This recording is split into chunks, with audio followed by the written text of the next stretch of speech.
আচ্ছা, তোমাদের সঙ্গেও কি এমনটা হয়?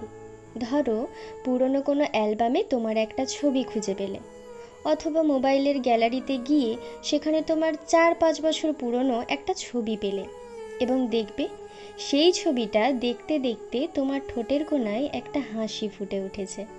তুমি নিজেই নিজেকে বলছো, আরে বাহ, আমি তো বেশ ভালো ছিলাম দেখতে, মাথা ভর্তি চুল, ভালো স্কিন, কত ফিট ছিলাম।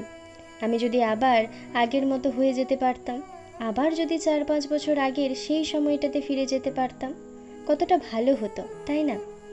4-5 বছর আগেকার সেই ছবিটা দেখে আমাদের প্রত্যেকের এই অনুভূতিটাই হয় যে সেই সময়টাই ছিল জীবনের গোল্ডেন মোমেন্ট।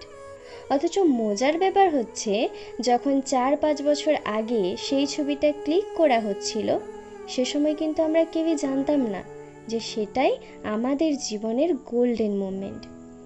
আর এই একই অনুভূতি, একই রিয়েলাইজেশন আমাদের আবারও হবে আজ থেকে ঠিক 4-5 বছর পর, সেই ছবিটা দেখে যেটা আজ ক্লিক করা হচ্ছে।